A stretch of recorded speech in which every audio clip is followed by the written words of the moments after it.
नमस्कार, कश्मीर डायरीज देख रहे हैं आप। मैं हूं आपके साथ साहिल धुलिया। बुलेटिन की शुरुआत करेंगे। जम्मू कश्मीर में विकास के नए युग की शुरुआत होने वाली है। आने वाले 24 अप्रैल को प्रधानमंत्री नरेंद्र मोदी जम्मू कश्मीर को कई सौगातें देंगे। पीएम मोदी 5 एक्सप्रेसवे का शिलान्यास कर जम्मू कश्मीर को विकास की रफ्तार देंगे। इसके साथ ही औद्योगिक विकास पर फोकस किया जाएगा। रिपोर्ट देखिए। जम्मू कश्मीर में दिखेगी विकास की रफ्तार। 24 अप्रैल को पीएम मोदी देंगे बड़ी सौगात। 5 एक्सप्रेसवे का होगा शिलान्यास। बनिहाल कांजीगुंड टनल का होगा उद्घाटन।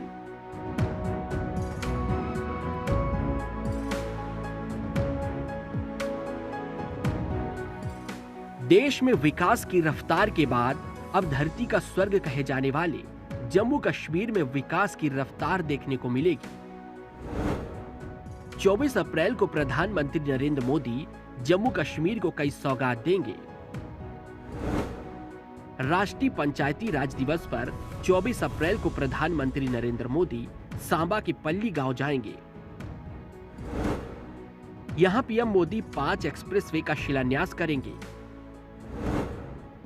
इसके साथ ही पीएम मोदी बनिहाल काजीगुंड टनल का उद्घाटन करेंगे। अनुच्छेद 370 हटने के बाद नए जम्मू कश्मीर में औद्योगिक विकास के शुरू हुए नए युग में 38,082 करोड़ रुपए की ग्राउंड ब्रेकिंग सेरेमनी भी होगी। इसमें देश विदेश से जाने माने उद्योगपति शामिल होंगी। एक क्लिक के जरिए देश के सभी पंचायतों को अवार्ड मनी भी वितरित की जाएगी।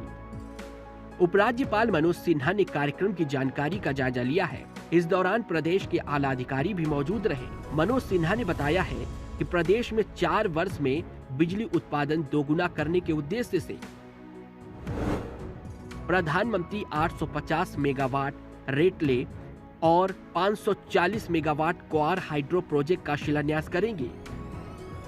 उन्होंने बताया कि कार्यक्रम में करीब 1 लाख लोगों के भाग लेने की संभावना है।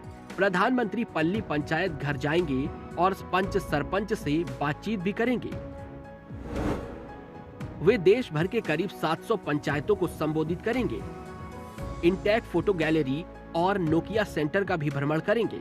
इसके अलावा अलग अलग विभागों की प्रदर्शनी का भी पीएम मोदी भ्रमण करेंगे। वहीं दुबई से आ रहे बिजनेस डेलीगेशन के साथ भी पीएम मोदी मुलाकात करेंगे। उपराज्यपाल मनोज सिन्हा ने बताया है कि औद्योगिक विकास से प्रदेश में 4 लाख प्रत्यक्ष और अप्रत्यक्ष रूप से रोजगार के अवसर सुनिश्चित किए जाएंगे। देश में परंपरा रही है 24 अप्रैल को पंचायती राज दिवस मनाने की। हम सभी लोग आभारी हैं माननीय प्रधानमंत्री जी के, जिन्होंने जम्मू कश्मीर को यह अवसर प्रदान किया है और प्रशासन ने मिलकर के तय किया और बाकी चुने हुए जनप्रतिनिधियों ने भी कि पल्ली एक पंचायत हो सकती है, तो पल्ली में कार्यक्रम माननीय प्रधानमंत्री जी का है। और मुझे लगता है कि प्रशासन ने काफ़ी मेहनत से सारी व्यवस्थाओं को ठीक ढंग से इंतजाम दिया है। मैं उम्मीद करता हूं कि न भूतो न भविष्यति प्रधानमंत्री जी का कार्यक्रम और आप लोगों का भी बड़ा सहयोग है। मैं आपका आभारी हूं कि जो बचा हुआ शेष समय है जनता को मोबिलाइज करने में आप भी हमारा सहयोग करिए, ताकि उस दिन में अच्छी मिठाई आप लोगों को खिला सके। पावर प्रोजेक्ट का शिलान्यास भी होगा। इस दौरान उपराज्यपाल मनोज सिन्हा ने आतंकवाद पर भी करारा वार किया है। उन्होंने कहा है कि हम शांति खरीदते नहीं हैं, हम जड़ों से आतंकवाद को खत्म करने में सक्षम हैं। ये हताशा में इस तरह की घटनाएं लोग पहले भी किए हैं, आगे भी कोशिश करेंगे। और ये सच है कि इस तथ्य को देश स्वीकार कर रहा है कि हमारी सिक्योरिटी फोर्सेस का काफी अपर हैंड हो गया है। उनकी कमर तोड़ने में सिक्योरिटी फोर्सेस हमारी समर्थ रही हैं। छोटी मोटी सॉफ्ट टारगेट को ये लोग कोशिश करते हैं, उसको भी हम देख रहे हैं। और जैसा मैंने पहले भी कई बार कहा है कि हमारी प्रशासन की नीति शांति खरीदने की नहीं है, शांति स्थापित करने की है। वो जमाना लग गया जब पीस बाई की जाती थी जम्मू कश्मीर में। हम पीस इस्टेब्लिश करना चाहते हैं और आतंकवाद के पूरे इकोसिस्टम को जड़ से समाप्त करना चाहते हैं। हो सकता है थोड़ा समय लगे, लेकिन हमें पूरा भरोसा है और मैं पूरे जिम्मेदारी से बात कर रहा हूं कि इस इकोसिस्टम को पूरी तरह से नष्ट करके ही, समूल नष्ट करके ही हम लोग चैन लें। आर्टिकल 370 हटने के बाद जम्मू कश्मीर नए जम्मू कश्मीर के नाम से जाना जा रहा है, जहां विकास की रफ्तार भी दिख रही है और शांति बनाने की कोशिश भी हो रही है। पीएम मोदी के विजन और उपराज्यपाल मनोज सिन्हा की कोशिशों से एक बार फिर जम्मू कश्मीर धरती का स्वर्ग बनने वाला है। Bureau report, Jantantra TV.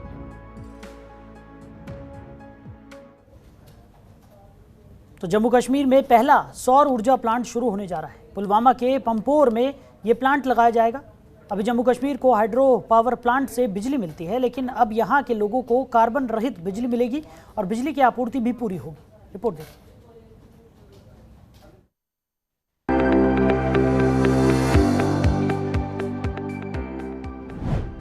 Jammu Kashmir का पहला सौर ऊर्जा प्लांट होगा शुरू। पांपोर में लगेगा पहला सौर ऊर्जा प्लांट। 10 मेगावाट होगी उत्पादन क्षमता। कार्बन रहित स्वच्छ बिजली की होगी आपूर्ति। जम्मू कश्मीर का पहला सौर ऊर्जा प्लांट पुलवामा के पांपोर में शुरू होने जा रहा है। 10 मेगावाट बिजली उत्पादन क्षमता वाले इस प्लांट के निर्माण का काम अगले महीने से शुरू हो जाएगा। करीब 18 महीने बाद इस प्लांट में बिजली का उत्पादन शुरू होने की संभावना है। इसके बाद सरकार अन्य अक्षय ऊर्जा प्लांट की संभावनाओं को तलाशने का काम शुरू करेगी। जम्मू कश्मीर में फिलहाल सिर्फ हाइड्रो पावर से बिजली का उत्पादन हो रहा है। जम्मू कश्मीर का पहला सौर ऊर्जा प्लांट पुलवामा जिले के पांपोर में शुरू होगा। सौर ऊर्जा प्लांट 10 मेगावाट बिजली उत्पादन की क्षमता होगी। प्लांट के निर्माण का काम अगले महीने से शुरू होगा। 18 महीने बाद बिजली का उत्पादन शुरू होने की संभावना। जम्मू कश्मीर राज्य विद्युत विकास निगम के प्रबंधक निदेशक राजा याकूब फारूक ने बताया है कि पंपोर में थर्मल प्लांट बंद होने पर उसी जगह पर सौर ऊर्जा प्लांट शुरू होगा। राजस्थान के बाद सौर ऊर्जा की क्षमता के मामले में जम्मू कश्मीर और लद्दाख दूसरे नंबर पर हैं। जम्मू कश्मीर और लद्दाख में 111.05 गीगावाट सौर ऊर्जा का खर्च संभव। वहीं जम्मू कश्मीर में बिजली की खर्च की बात करें तो जम्मू कश्मीर में बिजली की खपत जम्मू कश्मीर में हाइड्रो पावर की क्षमता 20,000 मेगावाट आकी गई है। अभी तक सिर्फ 20% क्षमता को ही हासिल किया जा सका है। 21 हाइड्रो पावर में 1,211 मेगावाट बिजली उत्पादन हो रहा है। केंद्रीय सेक्टर के 60 परियोजनाओं में 2009 मेगावाट बिजली का उत्पादन होता है। बता दें कि जम्मू कश्मीर में सौर ऊर्जा प्लांट की शुरुआत से कार्बन रहित स्वच्छ बिजली की आपूर्ति हो सकेगी। केंद्र शासित जम्मू कश्मीर के पड़ोसी प्रदेश लद्दाख में भी सौर ऊर्जा की सबसे ज्यादा संभावनाएं हैं। लद्दाख में अक्षय ऊर्जा उत्पादन को बढ़ावा देने के लिए लेह स्वायत्त पहाड़ी विकास परिषद और solar energy corporation of India 50 megawatt के सौर ऊर्जा प्लांट शुरू करने की तैयारी कर रहा है। ऐसे में जम्मू कश्मीर और लद्दाख के घर अब सौर ऊर्जा प्लांट से रोशन होंगे। Bureau report, Jantantra TV.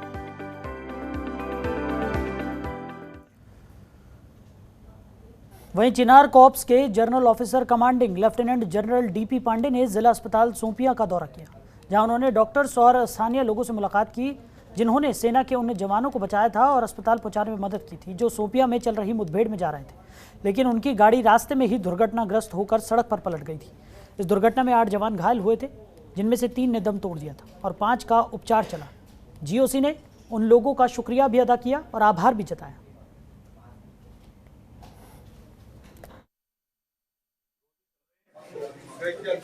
कुछ दिन पहले एक ऑपरेशन हुआ था।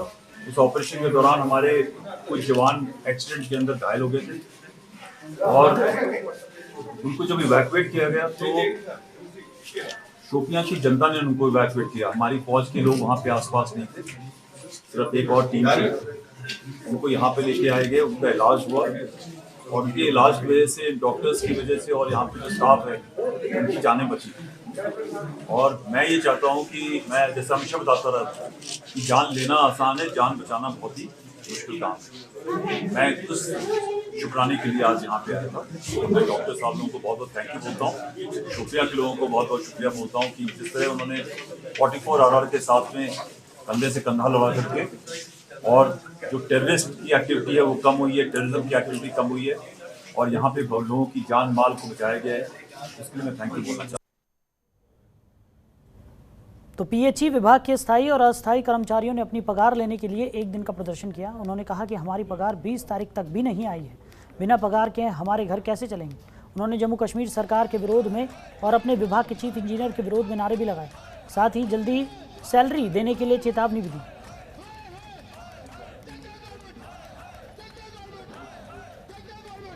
जो प्रदर्शन है ये वर्तमान में जो हमारी ये एडमिनिस्ट्रेशन जो है, चीफ इंजीनियर साहब हैं या फिर राज्य सरकार जो है, वो हमारे पीएचई विभाग के जितने भी कर्मचारी हैं, चाहे वो डेली बेजर हैं चाहे वो स्थायी कर्मचारी हैं, सबकी सैलरी रुकी हुई है।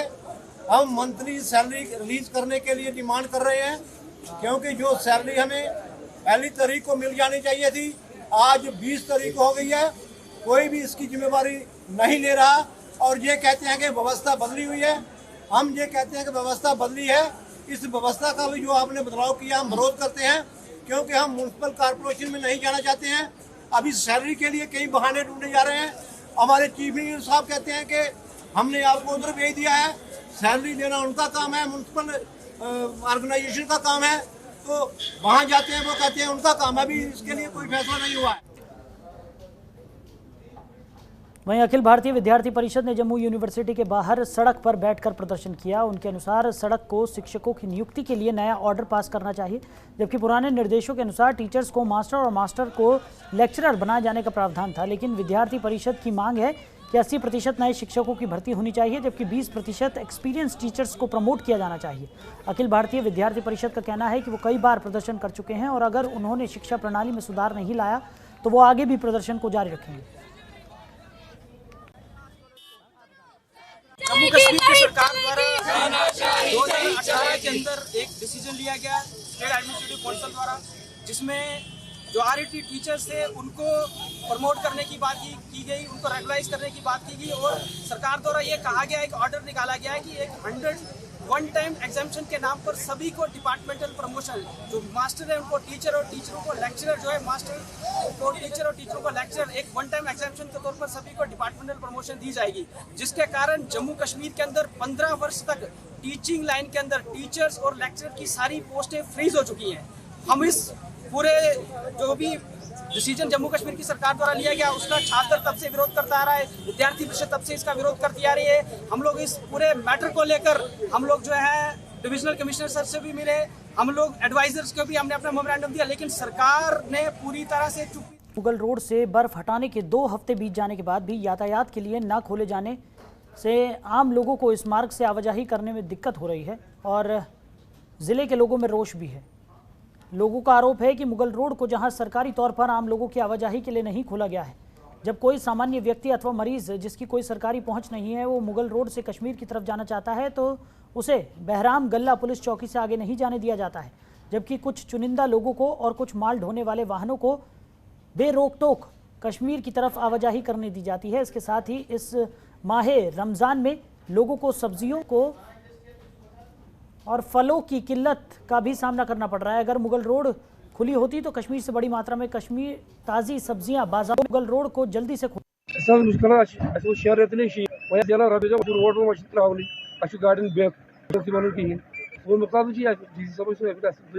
उनसे वो गांव वाले ने कमाते हैं। अब जब बर्फ भी उड़ गई, रोड को जो क्लोज क्यों रखा है, तो इससे जो है ना वो लोग मुतासर हुए हैं, लोगों को मुश्किलात, मतलब बोलते हैं ना इल्लू ये रोड का। वहीं जम्मू कश्मीर में आतंकी अपनी नामत से बाज नहीं आ रहे हैं। आतंकी भारतीय सुरक्षा बलों और नागरिकों को निशाना बनाने की फिराक में लगे रहते हैं। जमुई जिले में विस्फोट हुआ है, इस धमाके में 2 लोग घायल हो गए, दोनों को इलाज के लिए अस्पताल में भर्ती कराया गया है।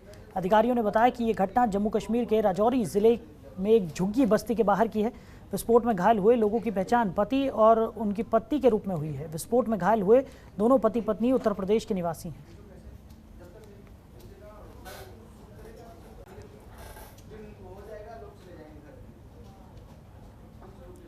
वहीं जिला उधमपुर में धार रोड पर दरसू क्षेत्र के पास एक ऑल्टो कार में एक युवक और एक युवती बेहोश की हालत में पाए गए, जिन्हें पुलिस ने जिला अस्पताल इलाज के लिए पहुंचाया, जहां डॉक्टरों ने उन्हें मृत घोषित कर दिया। मृतक की पहचान राहुल, जो सांबा जिले के विजयपुर तहसील का रहने वाला था, जबकि युवती की पहचान नहीं हो पाई है। पुलिस ने मामला दर्ज कर लिया है और जांच में जुट गई है। इनकी हत्या हुई या इन्होंने खुदकुशी की है, इसका अभी पता नहीं चल पाया है।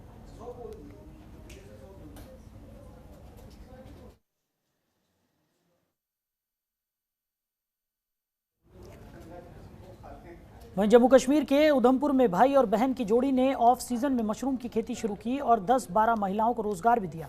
एक व्यक्ति ने बताया कि 6 महीने से हम मशरूम उगा रहे हैं, हमें काफ़ी फ़ायदा हो रहा है। मशरूम लोग बहुत इस्तेमाल करते हैं, ये मशरूम की हमारी दूसरी फसल है।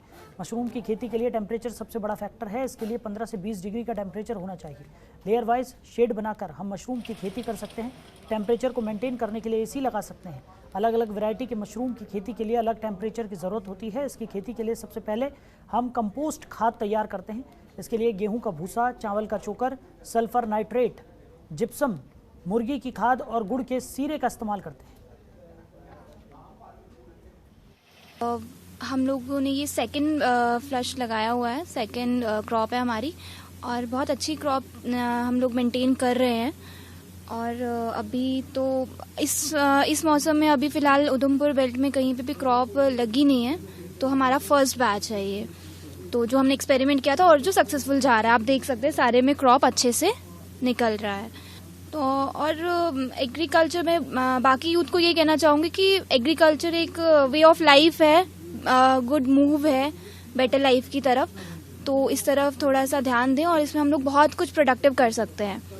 एक ट्रेडिशनल फार्मिंग को छोड़ के हम लोग इसको एक अच्छे लेवल पे मतलब स्मार्ट फार्मिंग इसको बोल सकते हैं, और एक छोटे से कमरे में हम लोग इसको एक वर्टिकल फार्मिंग के तौर पे किया जा सकता है। इस प्रोफेशन में हमको लगभग 6 महीने हो गए। 6 महीने से हम ये क्रॉप उगा रहे हैं।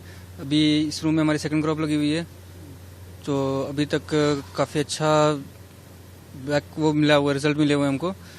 तो फ़ायदेमंद है, ऐसे है कि ये एक ऐसी चीज़ है जो कभी आप मतलब यूटिलाइजेशन इसकी कभी बंद नहीं होगी।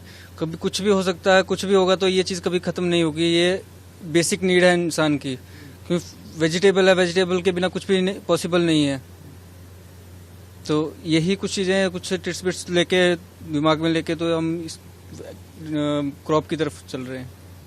सर कोशिश कर रहे हैं, सर कोशिश तो कर रहे हैं। बाकी अब जैसे जैसे आगे मार्केट में उतरेंगे तो फिर वैसे वैसे आगे की नॉलेज होती रहेगी। सर अभी तक मेरे पास 8 से 10 लोग आते हैं जो रेगुलर डेली भी काम कर रहे हैं। तो धरती पर स्वर्ग देखने और शांति फैलाने के लिए भारत के विभिन्न हिस्सों से 70 लोगों का एक समूह श्रीनगर पहुंचा, जिसमें सबकी उम्र 55 साल से ज़्यादा है। श्रीनगर में कोविड-19 के मामलों में गिरावट के बाद वरिष्ठ पुरुषों और महिलाओं का एक समूह सेल्फी लेने, स्नैकिंग और चुटकुले सुनाने में व्यस्त है। 70 पुरुष और महिलाएं एक स्वर में मंत्रोच्चार करते हैं। इनको देखकर लोग तालियां बजाकर स्वागत कर रहे हैं। वरिष्ठ नागरिकों के समूह के लिए ये पृथ्वी पर स्वर्ग की उनकी पहली यात्रा है, लेकिन श्रीनगर में पर्यटन विभाग के रिकॉर्ड के अनुसार ये पर्यटकों का पहला बड़ा समूह है जो कोविड-19 के फैलने के बाद से कश्मीर घाटी का दौरा कर रहे हैं।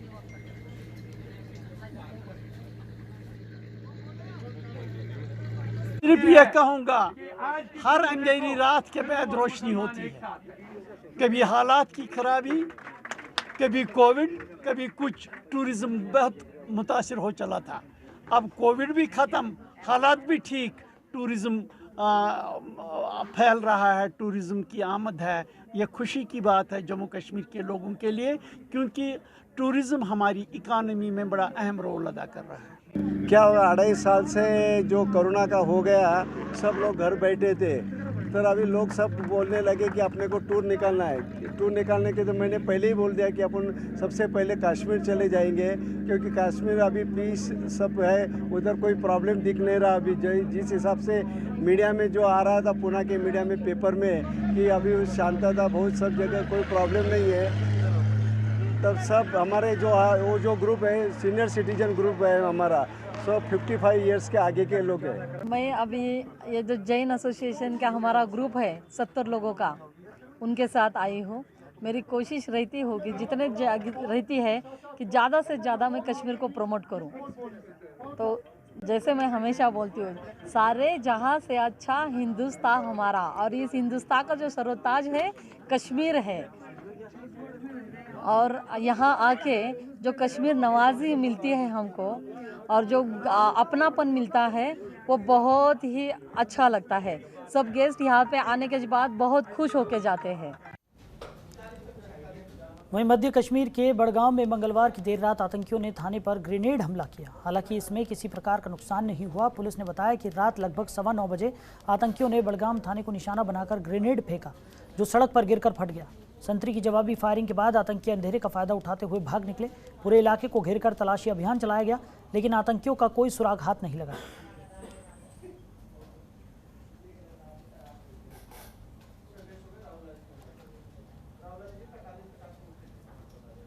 उधर समाजसेवी सुनील डिंपल ने गंदे पीने के पानी के खिलाफ जानीपुर हाई कोर्ट रोड पर जोरदार विरोध प्रदर्शन किया।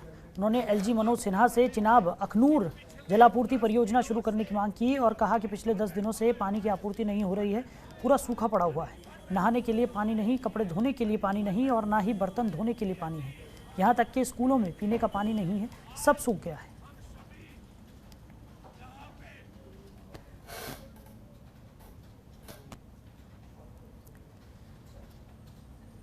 तो एक बार फिर जनतंत्र टीवी की खबर का असर हुआ है। मामला है अपनी जगह ठेके पर मास्टर रखने वाली सरकारी महिला शिक्षक को मुख्य शिक्षा अधिकारी किश्तवाड़ सुदर्शन कुमार शर्मा ने निलंबित कर इंद्रवाल शिक्षा जोन कार्यालय में अटैच कर दिया है। साथ ही 3 अधिकारियों की टीम बनाकर जांच के आदेश भी जारी कर दिए हैं। किश्तवाड़ जिले के इंद्रवाल शिक्षा जोन के अंतर्गत पड़ने वाले दूरदराज गांव जनसीरी प्राथमिक विद्यालय में काफी समय से सरकारी महिला शिक्षक ने अपनी जगह गाँव की ही एक युवक को बच्चे पढ़ाने के लिए ठेके पर रखा हुआ था। ये खबर प्रमुखता से जनतंत्र टीवी ने दिखाई थी। वो खुद स्कूल में नहीं जाती थी। इसकी शिकायत मिलने पर जोनल शिक्षा अधिकारी ZEO इंद्रवाल सुनील राणा और जोनल शिक्षा प्लानिंग अधिकारी ZEPO शहनवाज हुसैन ने औचक निरीक्षण किया, जिसमें उन्होंने शिकायत को सही पाया। यहाँ पर उक्त महिला शिक्षक की जगह 12वीं पास युवक को बच्चों को पढ़ाते पाया गया। ZEO ने मुख्य शिक्षा अधिकारी को रिपोर्ट दी, जिस पर महिला शिक्षक नुसरत बानो को निलंबित कर दिया गया। नुसरत को इंद्रवाल शिक्षा जोन कार्यालय छात्रों में अटैच कर दिया गया है। ZEPO इंद्रवाल के अलावा 2 हायर सेकेंडरी स्कूलों के प्रिंसिपलों ने की टीम भी गठित कर जांच के आदेश दे दिए गए हैं। ये टीम 10 दिनों के अंदर रिपोर्ट सौंपेगी। हमने जो आपको कल खबर दिखाई थी उसका बड़ा असर हुआ है। किश्तवाड़ में उस महिला अध्यापक को सस्पेंड कर दिया गया है जिसने पूरा का पूरा स्कूल एक बेरोजगार युवक को आगे चलाने के लिए दे दिया था। खुद ZEO इंद्रवाल जब मौके पर पहुंचे थे और उन्होंने CO किश्तवाड़ को रिपोर्ट दी थी, तो अब उस महिला अध्यापक के निलंबन के आदेश दे दिए गए हैं। साथ ही साथ CO किश्तवाड़ ने एक बड़ी बात कही है। उन्होंने ये कहा है कि कई और ऐसे दूर दराज के इलाके में सरकारी स्कूल हैं जहां परमानेंट अध्यापक नहीं जाते हैं और उन्होंने आगे युवाओं को वहां पर काम पर रखा हुआ है। सभी के खिलाफ तुरंत बड़ी कार्रवाई की जाएगी। तो फिलहाल इस बुलेटिन में मेरे साथ इतना ही। आप बने रहिए और देखते रहिए जनतंत्र टीवी। खबरों के निष्पक्ष विश्लेषण के लिए सब्सक्राइब करें Jantantra TV and press the bell icon. Never miss any update.